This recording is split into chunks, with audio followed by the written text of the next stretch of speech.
अस्सलाम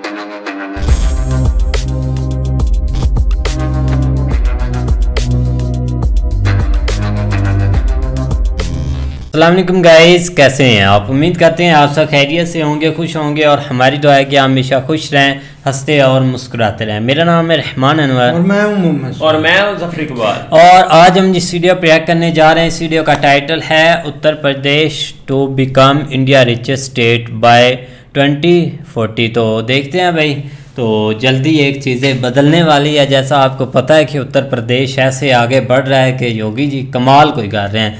खैर, करते हैं वीडियो स्टार्ट और बाकी देखते हैं। अगर वीडियो पसंद आए तो वीडियो को लाइक ज़रूर कीजिएगा। करते हैं वीडियो स्टार्ट और देखते हैं।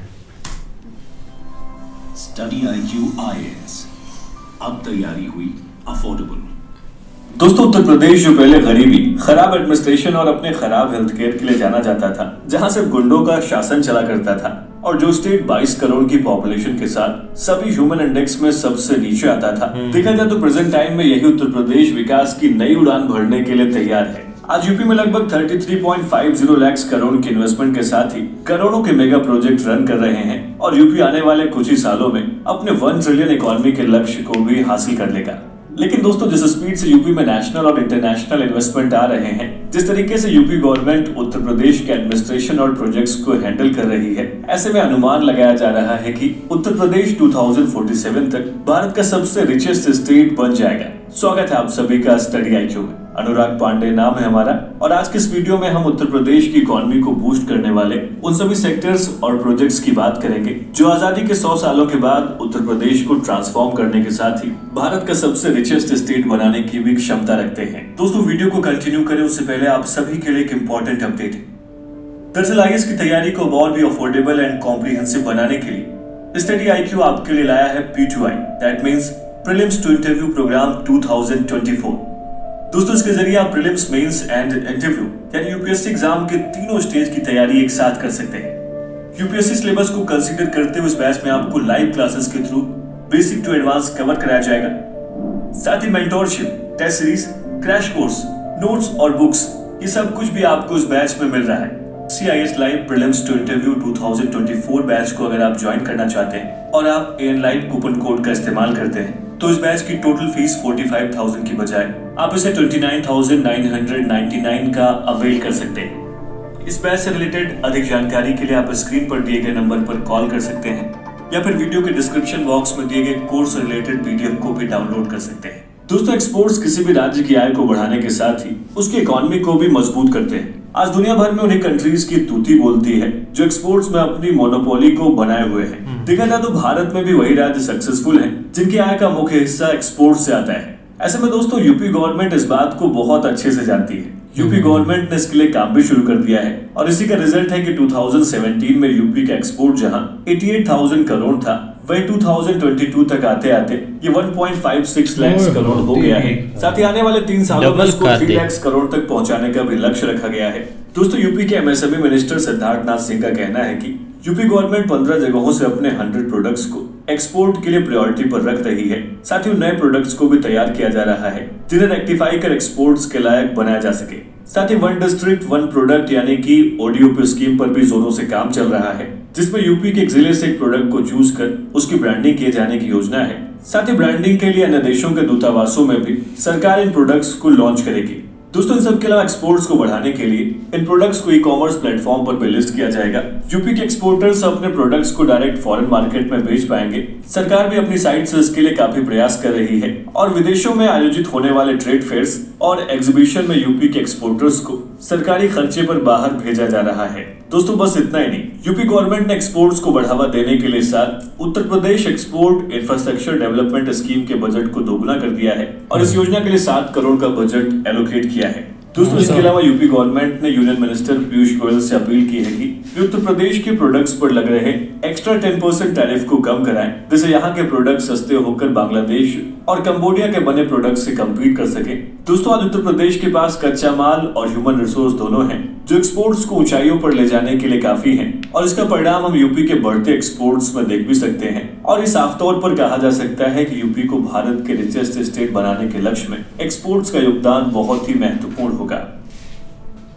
दोस्तों टूरिज्म किस तरीके से एक क्षेत्र की इकोनॉमी को बूस्ट कर सकता है, आप सभी को उसका अंदाजा जरूर होगा। आज दुनिया की कई कंट्रीज की इकोनॉमी सिर्फ टूरिज्म पर ही डिपेंडेंट है और देखा जाए तो उत्तर प्रदेश की ये खुशकिस्मती रही है कि उसके पास पहले से ताजमहल के रूप में एक बड़ा टूरिस्ट अट्रैक्शन मौजूद रहा है। लेकिन दोस्तों इसके अलावा भी यूपी गवर्नमेंट उत्तर प्रदेश को फ्यूचर में एक रिलीजियस हब बनाने की तैयारी कर रही है। देखा जाए तो यूपी को रिलीजियस टूरिज्म हब बनाने के लिए गवर्नमेंट अपने बजट का काफी बड़ा हिस्सा अयोध्या, वाराणसी, मथुरा और प्रयागराज जैसी हिंदू आस्थाओं के केंद्रों पर खर्च कर रही है। दोस्तों प्रयागराज में होने वाले देश के सबसे बड़े धार्मिक आयोजन महाकुंभ 2025 के लिए बजट में 100 करोड़ रुपए का प्रस्ताव किया गया है और अकेले अयोध्या को वर्ल्ड क्लास सिटी बनाने के लिए 32,000 करोड़ के प्रोजेक्ट्स लॉन्च किए जा चुके हैं। साथ ही अयोध्या के अलावा वाराणसी, मथुरा और प्रयागराज जैसे धार्मिक स्थलों के लिए पर्यटन से संबंधित सुविधाओं के विकास और सौंदर्यीकरण के लिए 100 करोड़ रुपए का प्रस्ताव किया गया है। दोस्तों अयोध्या में ऐतिहासिक सूर्यकुंड के रेनोवेशन का काम हो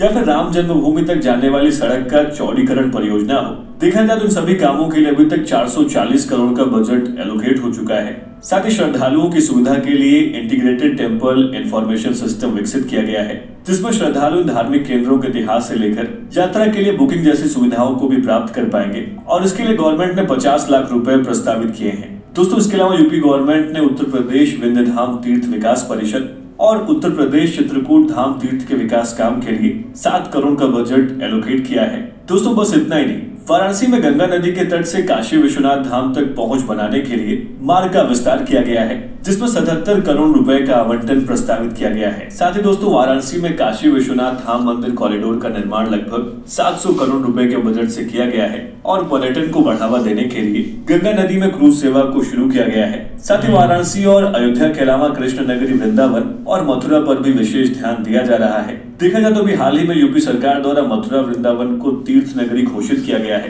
जिसके चलते वहां कई पर्यटक सुविधाएं स्थापित की गई हैं, जिसमें वृंदावन में यमुना नदी के किनारे कालीदा घाट के पास देश का सबसे बड़ा फॉरेस्ट सिटी बनाया जा रहा है। और दोस्तों आपको बताते चले कि वृंदावन में हर साल आयोजित अलग अलग कार्यक्रमों में राज्यों और अन्य देशों से लाखों लोग यहाँ पर पहुँचते हैं। देखा जाए तो हाल के वर्षों में मथुरा और बरसाना में कृष्णोत्सव और रंगोत्सव समारोहों का आकार पहले से बड़े पैमाने पर किया गया है। साथ ही बरसाना में पर्यटकों की संख्या को बढ़ाने के लिए रोपवे का भी निर्माण किया जा रहा है और तीर्थ स्थानों के अलावा आगरा में भी टूरिस्ट की सहूलियत के लिए 488 करोड़ रुपीस के 88 प्रोजेक्ट्स लॉन्च किए गए। उत्तर प्रदेश में टूरिज्म को नई ऊंचाइयों पर ले जाने के लिए chief ministers tourist places scheme को शुरू किया गया है, जिसमें हर विधानसभा क्षेत्र में प्रमुख पर्यटन स्थल विकसित करने के लिए 250 करोड़ रुपए का प्रावधान किया गया है। दोस्तों देखा जाए तो यूपी गवर्नमेंट यूपी को टूरिस्ट हब बनाकर अपनी इकोनॉमी का एक बड़ा हिस्सा टूरिज्म सेक्टर से लाना चाहती है, जिसके लिए यूपी गवर्नमेंट भरसक प्रयास भी कर रही है और एक्सपर्ट्स का मानना है कि भविष्य में यूपी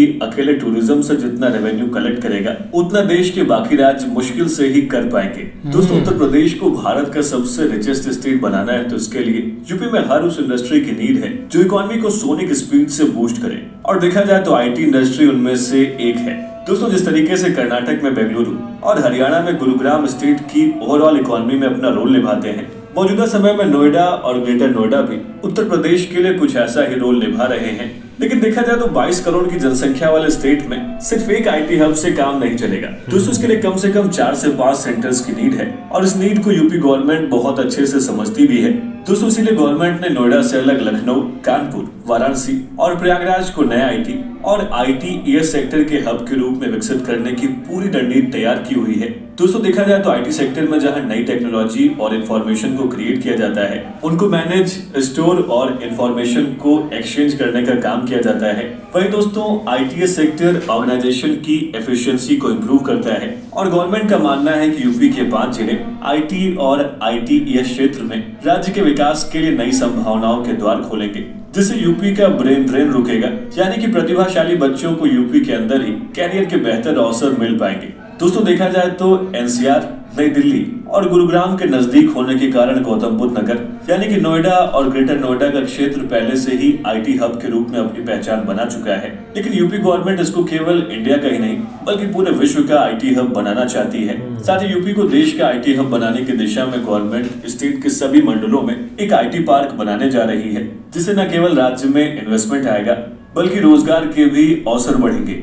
देखा जाए तो आगरा, गोरखपुर, वाराणसी और बरेली में आईटी पार्क का कंस्ट्रक्शन जल्दी कंप्लीट होने वाला है, जबकि मेरठ, प्रयागराज और कानपुर में आईटी पार्क का विकास काम अभी शुरू हो गया है और अगले 2 सालों में राज्य के सभी प्रमंडलों में आईटी पार्क शुरू करने की तैयारी की जा रही है। दोस्तों, आईटी पार्कों में आईटी कंपनियों की जरूरत से जुड़ी सभी प्रकार की सुविधाएं उपलब्ध होंगी।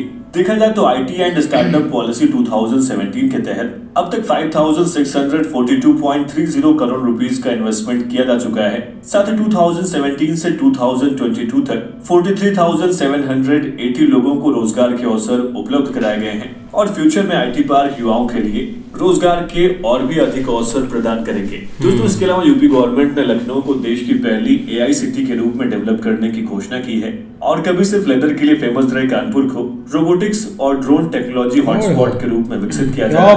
दोस्तों, यूपी को टॉप क्लास इंजीनियर प्रोवाइड कराने के लिए IIT Kanpur, IIT BHU, NIT और ट्रिपल आईटी जैसे बड़े संस्थानों ने भी कमर कस ली है। साथ ही देखा जाए तो बुंदेलखंड को भी आईटी सिटी बनाने की तैयारी चल रही है। दोस्तों, बुंदेलखंड लंबे समय से यूपी की विकास धारा से अलग रहा है, लेकिन आईटी केंद्र बनने से न केवल वहां के लोगों को रोजगार मिलेगा, बल्कि इस रीजन के ओवरऑल डेवलपमेंट में भी हेल्प मिलेगी।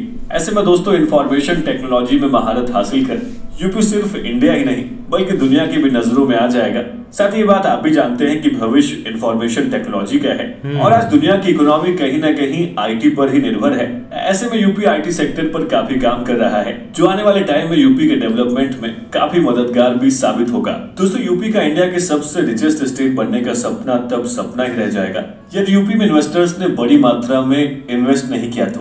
और दोस्तों, ऐसा ना हो इसके लिए यूपी गवर्नमेंट कई तरह के इन्वेस्टर समिट को यूपी में ऑर्गेनाइज करा रही है। देखा जाए तो फरवरी 2023 में लखनऊ में हुए Uttar Pradesh global investor summit में यूपी को 33.50 लाख करोड़ के इन्वेस्टमेंट प्रपोजल मिले।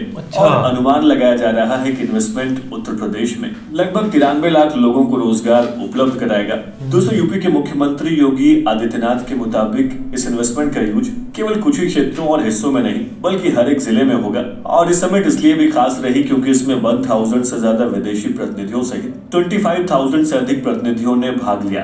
दोस्तों, देखा जाए तो शिखर सम्मेलन में नीदरलैंड, डेनमार्क, सिंगापुर, जापान, दक्षिण कोरिया, ऑस्ट्रेलिया, यूनाइटेड किंगडम, संयुक्त अरब अमीरात, इटली और मॉरिशस के साथ टोटल 40 कंट्रीज के प्रतिनिधि शामिल हुए थे। साथ ही नेशनल इन्वेस्टर्स ने भी यूपी में इन्वेस्ट करने का ऐलान किया है। देखा जाए तो आदित्य बिरला समूह के अध्यक्ष कुमार मंगलम बिरला ने सीमेंट, धातु, रसायन और वित्तीय सेवाओं और रिन्यूएबल एनर्जी में 25,000 करोड़ रुपए के इन्वेस्टमेंट की बात कही है। साथ ही दोस्तों, रिलायंस इंडस्ट्रीज के चेयरमैन मुकेश अंबानी ने जियो रिटेल और रिन्यूएबल एनर्जी में 75,000 करोड़ के निवेश की बात कही है। साथ ही उन्होंने कहा है कि निवेश से राज्य में 1 लाख से अधिक नौकरियां पैदा होंगी और गरीब परिवारों के लिए क्वालिटी एजुकेशन के साथ ही अच्छी हेल्थ केयर फैसिलिटीज के लिए जियो स्कूल और जियो एआई डॉक्टर जैसी पहलों के पायलट प्रोजेक्ट को शुरू करने की बात कही है। दोस्तों, बस इतना ही नहीं, मुकेश अंबानी ने दिसंबर 2023 तक यूपी के हर गांव कस्बे को 5G से लैस करने की बात कही है। देखा जाए तो टाटा समूह ने रिलीजियस और वाइल्ड लाइफ टूरिज्म में होटल इंडस्ट्री में भी निवेश करने की बात कही है। साथ ही ब्रिटिश रक्षा मंत्री एलेक्स चाक ने यूपी में डिफेंस वेपन्स की मैन्युफैक्चरिंग में इन्वेस्टमेंट करने की बात कही है और उन्होंने एरोस्पेस और मेडिकल सेक्टर्स में भी इन्वेस्टमेंट के प्रपोजल दिए हैं। ऐसे में दोस्तों, देखा जाए तो डेफिनेटली ये सारे इन्वेस्टमेंट यूपी की इकोनॉमी को बूस्ट करने में अपना रोल प्ले करेंगे। दोस्तों, बेहतर और स्मूथ ट्रांसपोर्टेशन इकोनॉमी की वेन्स के समान है। जिस तरीके वेन्स में किसी भी तरह का बैरियर पूरी बॉडी के फंक्शन को बाधित कर देता है, कुछ वैसा ही ट्रांसपोर्टेशन के साथ भी होता है। दोस्तों, इकोनॉमी तब स्मूथली रन करती है जब कच्चे माल और तैयार माल की आवाजाही समय पर हो और दुनिया के सबसे बड़े इकोनॉमिक हब क्षेत्रों की यही सबसे मेन क्वालिटी होती है। दोस्तों, इसीलिए उत्तर प्रदेश की इकोनॉमी को बेहतर और स्थायी बनाने के लिए सरकार एक मजबूत बुनियादी ढांचे के साथ साथ तेज परिवहन मार्ग को बनाने की तैयारी में जुटी हुई है। देखा जाए तो पिछले 6 सालों में उत्तर प्रदेश में केंद्र और राज्य सरकार दोनों की ओर से सड़कों और एक्सप्रेसवेज पर ध्यान दिया गया है। दोस्तों, यूपी में अब देश का सबसे लंबा एक्सप्रेसवे नेटवर्क है। साथ ही यूपी के हर क्षेत्र को आपस में जोड़ने के लिए और उनको विकास की मुख्य धारा में लाने के लिए मौजूदा समय में 5 बड़े एक्सप्रेसवे प्रोजेक्ट्स रन कर रहे हैं, जिसमें पहला है गंगा एक्सप्रेसवे, दूसरा है लखनऊ कानपुर एक्सप्रेसवे, दोस्तों तीसरा है कानपुर आउटर रिंग रोड, दोस्तों चौथा है वाराणसी कोलकाता एक्सप्रेसवे और 5वां है गोरखपुर सिलीगुड़ी एक्सप्रेसवे।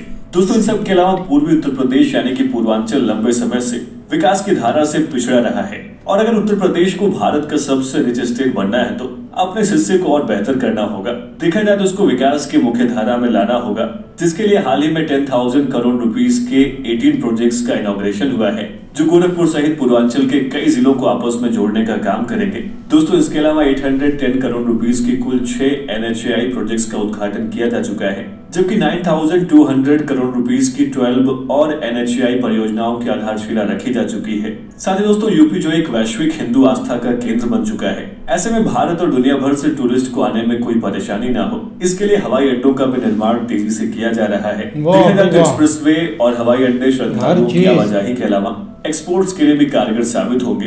दोस्तों, साल 2017 से पहले उत्तर प्रदेश में जहां केवल 2 हवाई अड्डे चालू थे, वहीं आज 9 हवाई अड्डे चालू हैं, जबकि अन्य 8 हवाई अड्डे लगभग तैयार हैं। साथ ही दोस्तों, 4 और एयरपोर्ट्स पर काम जारी है। ऐसे में दोस्तों, देखा जाए तो उत्तर प्रदेश देश का पहला राज्य होगा जहां 5 अंतर्राष्ट्रीय हवाई अड्डे और कुल 21 हवाई अड्डे होंगे। साथ ही देश के टोटल एक्सप्रेसवे का 37.7% यूपी में ही मौजूद है और परिवहन की इन्हीं बेहतर सुविधाओं के चलते यूपी का निर्यात भी बढ़ा है। दोस्तों, इन सब के अलावा यूपी गवर्नमेंट नोएडा में फिल्म सिटी का निर्माण कर हिंदी फिल्म सिटी जो पहले सिर्फ मुंबई में ही मौजूद थी, उसको यूपी में शिफ्ट करने का प्लान बना रही है। देखा जाए तो मुंबई की ग्रोथ में बॉलीवुड फिल्म इंडस्ट्री का बहुत बड़ा हाथ है और दोस्तों, इंडस्ट्री अकेले 1 लाख से ज्यादा डायरेक्ट और इनडायरेक्ट वे में लोगों को रोजगार मुहैया कराती है। ऐसे में देखा जाए तो यूपी गवर्नमेंट की पहल न केवल यूपी में रोजगार की संभावनाओं को बढ़ाएगी, बल्कि बड़ी मात्रा में वैश्विक टैलेंट को यूपी में लेकर आएगी। साथ ही साथ आज जहां मुंबई विश्व भर में अपने फिल्म उद्योग के लिए जाना जाता है, भविष्य में यूपी का नोएडा भी ऐसे ही जाना जाएगा।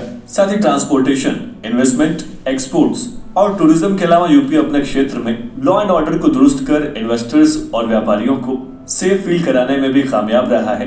देखा जाए तो यूपी पहले जहां रंगदारी, गुंडागर्दी और बदमाशों का अड्डा हुआ करता था, आज वहीं यूपी में पूरी तरीके से शांति है। आज यूपी में लोग अपने बिजनेस को अच्छे तरीके से रन कर पा रहे हैं। साथ ही ये सच है कि यूपी में जिस तरीके से इन्वेस्टमेंट आ रहे हैं, यूपी कुछ ही सालों में $1 ट्रिलियन की इकोनॉमी बन जाएगा। साथ ही 2047 तक यूपी भारत का सबसे रिचेस्ट स्टेट भी होगा। साथ ही एक्सपोर्ट्स में चीन को भी पीछे छोड़ देगा। हालांकि दोस्तों, इसके पीछे एक छोटी सी शर्त है और वो शर्त ये है कि यूपी की लगभग इस 22 करोड़ की जनसंख्या को नियमित करना होगा।